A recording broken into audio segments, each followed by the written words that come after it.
नमस्कार दोस्तों, स्वागत है आपका आज के करंट अफेयर शो में। आज हम कुछ इम्पोर्टेंट क्वेश्चन 20 और 21 जनवरी के क्वेश्चन को डिस्कस करेंगे। तो चलिए स्टार्ट करते हैं। आज का सबसे पहला क्वेश्चन है, हाल ही में ईयू ने दुनिया के सबसे बड़े फ्री ट्रेड जोन बनाने के लिए किसके साथ समझौता किया है? इसका आंसर है मर्कासुर। MERCOSUR, ये मर्कासुर इस तरीके से है और EU प्लस मर्कासुर ने ये समझौता किया है।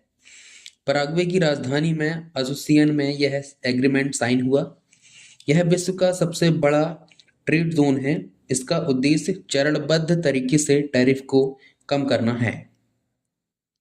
यूरोपियन यूनियन में वर्तमान में 27 देश हैं व इसका मुख्यालय ब्रुसेल्स बेल्जियम में है व वर्तमान में इसकी अध्यक्ष उर्सुला वॉन डोर हैं। तो EU ने दुनिया के सबसे बड़ी फ्री ट्रेड जोन बनाने के लिए मर्कासुर के साथ समझौता किया है। इस यूरोपियन यूनियन की हम बात करें तो इसकी मुद्रा यूरो है व यूरो को अपनाने वाला 21वां देश बुल्गारिया बना है। मर्कासुर की हम बात करें तो साउथ अमेरिका महाद्वीप का संगठन है। इसका मुख्यालय मोंटेविडियो उरुग्वे में है। इसमें Brazil, Argentina, Paraguay, Uruguay, Bolivia, Venezuela जैसे देश शामिल हैं। वेनेजुएला की राजधानी की हम बात करें तो इसकी राजधानी कराकस है और मुद्रा बोलीवर है। बोलिविया की राजधानी की हम बात करें तो बोलिविया की राजधानी लापाज है। तो चलिए अगले क्वेश्चन पर चलते हैं। हाल ही में भारत के तटरक्षक बल ने किसके साथ मुंबई में संयुक्त HNS प्रतिक्रिया अभ्यास आयोजित किया है? इसका आंसर है जापान। हाल ही में भारत के तटरक्षक बल ने मुंबई में संयुक्त HNS प्रतिक्रिया अभ्यास जापान के साथ आयोजित किया है। HNS यानी खतरनाक एंड हानिकारक पदार्थ के समुद्री प्रदूषण की रोकथाम के लिए यह अभ्यास किया गया है। यानी खतरनाक और हानिकारक पदार्थ से जो समुद्र में प्रदूषण होता है उसकी रोकथाम के लिए यह अभ्यास किया गया है। समुद्री प्रहरी पोत यह प्रदूषण नियंत्रण पोत है जिस पर प्रशिक्षण दिया गया है। यानी समुद्री प्रहरी पोत पर प्रदूषण नियंत्रण का जो पोत है उस पर प्रशिक्षण दिया गया है। जामाता अभ्यास व धर्म गार्जियन अभ्यास भी इन्हीं के मध्य होता है। जामाता अभ्यास व धर्म गार्जियन अभ्यास भारत और जापान के बीच होता है। तो चलिए अगले क्वेश्चन पर चलते हैं। हाल ही में फिंक नदी को दुनिया की सबसे पुरानी बहने वाली नदी के रूप में मान्यता मिली है। इसका संबंध किस देश से है? इसका आंसर है ऑस्ट्रेलिया। हाल ही में फिंक नदी को दुनिया की सबसे पुरानी बहने वाली नदी के रूप में मान्यता मिली है। इसका संबंध ऑस्ट्रेलिया से है। इस नदी को विश्व की सबसे पुरानी नदी प्रणाली की मान्यता प्रदान करी गई है और यह मैकडोनेल रेंज में प्रवाहित होती है। तो फिंक नदी को दुनिया की सबसे पुरानी बहने वाली नदी के रूप में मान्यता मिली है और इसका संबंध ऑस्ट्रेलिया से है। चलिए अगले क्वेश्चन पर चलते हैं। दुनिया की सबसे बड़ी ग्रीन अमोनिया परियोजना कहाँ प्रारंभ होगी? इसका आंसर है आंध्र प्रदेश काकीनाडा।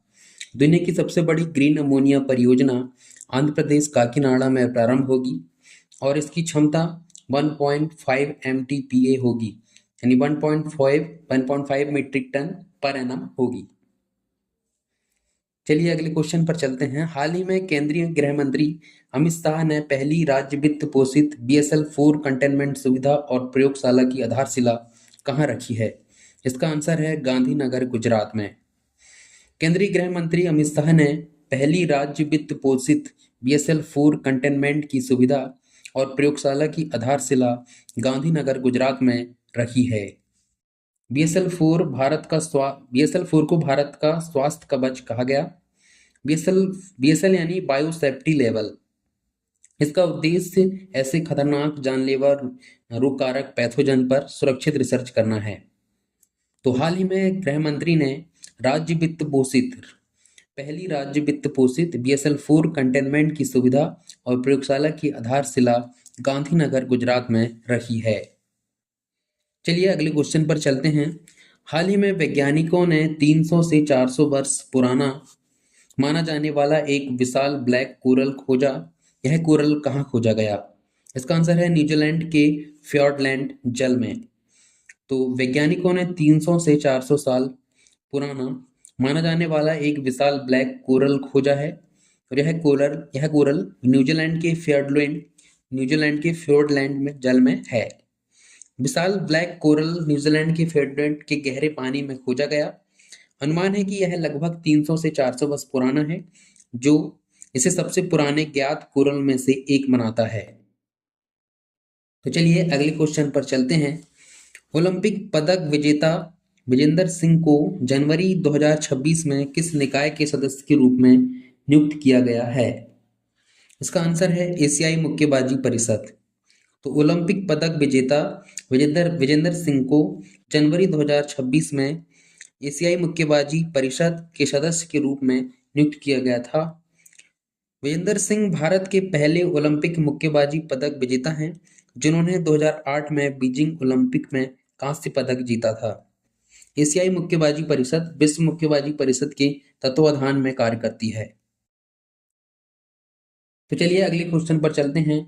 भारत के लोकपाल ने कब अपना स्थापना दिवस मनाया? इसका आंसर है 16 जनवरी। भारत के लोकपाल ने अपना स्थापना दिवस 16 जनवरी को मनाया। भारत के लोकपाल ने 16 जनवरी को अपना स्थापना दिवस मनाया, जो लोकपाल और लोकायुक्त अधिनियम 2013 के तहत इसकी स्थापना का प्रतीक है। लोकपाल सीधे तौर पर स्वतः संज्ञान लेकर आपराधिक मुकदमे चलाता है और भ्रष्टाचार के मामलों में सजा सुनाता है। तो भारत के लोकपाल ने अपना स्थापना दिवस 16 जनवरी को मनाया। तो चलिए अगले क्वेश्चन पर चलते हैं।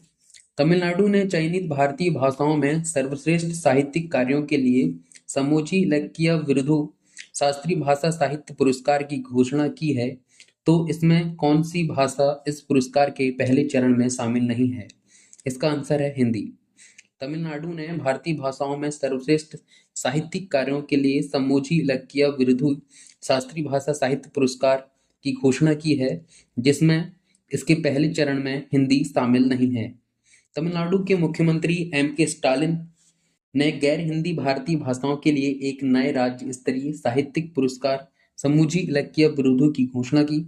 पहले चरण में तमिल, तेलुगु, कन्नड़, मलयालम, ओडिसी, बंगाली और मराठी शामिल हैं। यह पुरस्कार प्रतिवर्ष तमिलनाडु सरकार द्वारा प्रदान किया जाएगा और उसमें विजेता को 5 लाख रुपए का नगद पुरस्कार दिया जाएगा। तो तमिलनाडु ने चयनित भारतीय भाषाओं में सर्वश्रेष्ठ साहित्यिक कार्यों के लिए समोची इलक्किय विरुधु शास्त्रीय भाषा साहित्य पुरस्कार की घोषणा की है, जिसमें हिंदी इसके पहले चरण में हिंदी शामिल नहीं होगी। चलिए अगले क्वेश्चन पर चलते हैं। हाल ही में भारत के सर्वश्रेष्ठ विदेशी विश्वविद्यालय खेल और शारीरिक शिक्षा को global sports education convention GSEC 2026 में मान्यता दी गई। किस विश्वविद्यालय को यह मान्यता मिली और किस संस्थान ने यह पुरस्कार प्रस्तुत किया? इसका आंसर है डीकिन विश्वविद्यालय को यह मान्यता मिली व खेल और मनोरंजन उद्योग परिसंघ संस्थान ने यह पुरस्कार प्रस्तुत किया। तो भारत के सर्वश्रेष्ठ विदेशी विश्वविद्यालय खेल और शारीरिक शिक्षा को global sports education convention GSEC 2026 में डीकिन विश्वविद्यालय को मान्यता मिली और खेल और मनोरंजन उद्योग परिसंघ संस्थान ने यह पुरस्कार प्रस्तुत किया। डीकिन विश्वविद्यालय को खेल और शारीरिक शिक्षा में उत्कृष्टता के लिए पुरस्कार मिला। एक ऑस्ट्रेलियाई विश्वविद्यालय है, यह एक ऑस्ट्रेलियाई विश्वविद्यालय है, इसकी स्थापना 1974 में हुई थी। तो चलिए अगले क्वेश्चन पर चलते हैं। भारत के रिजर्व बैंक ने हाल ही में किस विदेशी बैंक को भारत में पूर्ण स्वामित्व वाली सहायक कंपनी स्थापित करने के लिए सैद्धांतिक मंजूरी दी है? इसका आंसर है सुमितोमो मित्सुई बैंकिंग कॉरपोरेशन। ये जापान की कॉरपोरेशन है। तो भारतीय रिजर्व बैंक ने हाल ही में सुमितोमो मित्सुई बैंकिंग कॉरपोरेशन विदेशी बैंक को भारत में पूर्ण स्वामित्व वाली सहायक कंपनी स्थापित करने के लिए सैद्धांतिक मंजूरी दी है। SMBC यानी सुमितोमो मित्सुई बैंकिंग कॉरपोरेशन वर्तमान में नई दिल्ली, मुंबई, चेन्नई और बेंगलुरु शाखाओं के माध्यम से काम कर रही है। तो चलिए अगले क्वेश्चन पर चलते हैं। NTPC को लगातार चौथे वर्ष टॉप एम्प्लॉयर्स इंस्टीट्यूट द्वारा 2026 के लिए भारत में टॉप एम्प्लॉयर नामित किया गया। यह विद्युत मंत्रालय के स्वामित्व वाले केंद्रीय सार्वजनिक क्षेत्र के उपक्रम की किस श्रेणी के अंतर्गत आता है? इसका आंसर है महारत्न। एनटीपीसी को लगातार चौथे वर्ष टॉप एम्प्लॉयर्स इंस्टीट्यूट द्वारा 2026 के लिए भारत में टॉप एम्प्लॉयर नामित किया गया। यह विद्युत मंत्रालय के स्वामित्व वाले केंद्रीय सार्वजनिक के क्षेत्र में उपक्रम की महारत्न की श्रेणी में अंतर्गत आता है। महारत्न की श्रेणी के अंतर्गत आता है।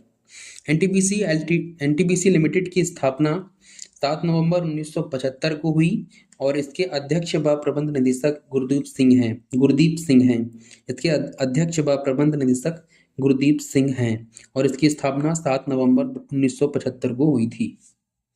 तो चलिए अगले क्वेश्चन पर चलते हैं। ओडिशा ने आमे पड़िवा आमा भाषरे योजना कितने वर्ष की आयु के बच्चों के लिए मातृभाषाओं में प्रारंभिक शिक्षा प्रदान करने के लिए स्टार्ट की है? इसका आंसर है 3 से 6 वर्ष। ओडिशा ने आमे पड़िवा आमा भाषरे योजना 3 से 6 वर्ष की आयु के बच्चों के लिए मातृभाषाओं में प्रारंभिक शिक्षा प्रदान करने के लिए स्टार्ट की है। ओडिशा ने मातृभाषाओं में प्रारंभिक शिक्षा प्रदान करने के लिए 5 वर्षीय आमे पड़िवा आमा भाषरे योजना शुरू की। यह योजना 3 से 6 वर्ष आयु के वर्ग के बच्चों को लक्षित करती है और यह बच्चों की मातृभाषाओं में प्रारंभिक शिक्षा प्रदान करने पर केंद्रित है। तो ओडिशा ने आमे पड़िवा आमा भाषरे योजना 3 से 6 वर्ष आयु के बच्चों के लिए मातृभाषाओं में प्रारंभिक शिक्षा प्रदान करने के लिए स्टार्ट की है। चलिए अगले क्वेश्चन पर चलते हैं। IIM रोहतक के निदेशक प्रोफेसर धीरज शर्मा को नई दिल्ली में आयोजित 46वीं विश्व प्रबंधन कांग्रेस में कौन सा पुरस्कार मिला है? इसका आंसर है अनुकरणीय शासन नेतृत्व अवार्ड। तो IIM रोहतक के निदेशक प्रोफेसर धीरज शर्मा को नई दिल्ली में आयोजित 46वीं विश्व प्रबंधन कांग्रेस में अनुकरणीय शासन नेतृत्व अवार्ड मिला है और यह पुरस्कार नई दिल्ली में आयोजित 46वीं विश्व प्रबंधन कांग्रेस में प्रदान किया गया है। प्रोफेसर धीरज शर्मा को 1400 वैश्विक नामांकन में से चुना गया, यानी 1400 वैश्विक नामांकन में से इन्हें चुना गया है।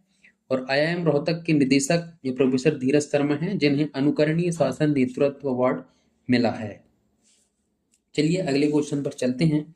दिसंबर 2025 के लिए ICC महिला प्लेयर ऑफ द मंथ का अवार्ड किसे मिला है? इसका आंसर है लॉरा वॉल्वडट। तो दिसंबर 2025 में ICC महिला player of the month Laura Wolvaardt को मिला है। ये दक्षिण अफ्रीका की कप्तान हैं और आयरलैंड के खिलाफ 1 महीने में 3 शतक इन्होंने बनाया है, इसलिए इनको यह अवार्ड मिला है। 3 महीनों में यह उनका दूसरा ICC महिला प्लेयर ऑफ द मंथ पुरस्कार है।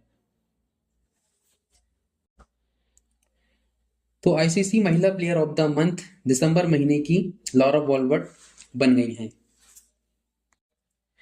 चलिए अगले क्वेश्चन पर चलते हैं। जागरण फोरम का उद्घाटन भारत के उपराष्ट्रपति द्वारा किस राज्य के गठन के 25 वर्ष पूरे होने के उपलक्ष्य में किया गया था? इसका आंसर है उत्तराखंड। जागरण फोरम का उद्घाटन भारत के उपराष्ट्रपति द्वारा उत्तराखंड राज्य के गठन के 25 वर्ष पूरे होने के उपलक्ष्य में किया गया था। भारत के उपराष्ट्रपति की हम बात करें तो भारत के उपराष्ट्रपति CP राधाकृष्णन हैं। चलिए अगले क्वेश्चन पर चलते हैं। MS धोनी को पुणे ग्रैंड टूर 2026 के लिए सद्भावना राजदूत नियुक्त किया गया। यह टूर किस खेल से संबंधित है? इसका आंसर है साइकिल चलाना। तो MS धोनी को पुणे ग्रैंड टूर 2026 के लिए सद्भावना राजदूत नियुक्त किया गया है और यह साइकिल चलाने संबंधी खेल से संबंधित है। पुणे ग्रैंड टूर 2026 भारत का पहला अंतरराष्ट्रीय बहुचरणीय पेशेवर साइकिलिंग टूर है। तो MS धोनी को पुणे ग्रैंड टूर 2026 के लिए सद्भावना राजदूत नियुक्त किया गया है। चलिए अगले क्वेश्चन पर चलते हैं। किस भारतीय राज्य सरकार ने बहुभाषी डिजिटल शासन को मजबूत करने के लिए भाषणी के साथ एक समझौता ज्ञापन पर हस्ताक्षर किए हैं? इसका आंसर है मध्य प्रदेश। तो मध्य प्रदेश राज्य ने बहुभाषी डिजिटल शासन को मजबूत करने के लिए भाषणी के साथ एक समझौता ज्ञापन पर हस्ताक्षर किए हैं। इस पहल का उद्देश्य सार्वजनिक सेवाओं की पहुंच, समावेशिता और अंतिम मील का वितरण में सुधार करना है। तो ये थे कुछ आज के इंपॉर्टेंट क्वेश्चन। इसी तरीके से हमारे साथ करंट अफेयर पढ़ने के लिए आप हमारे साथ जुड़ सकते हैं और साथ ही वीडियो को लाइक कर सकते हैं। इसकी PDF आपको नीचे डिस्क्रिप्शन में मिल जाएगी। तो मिलते हैं आपसे अगले वीडियो में। नमस्कार।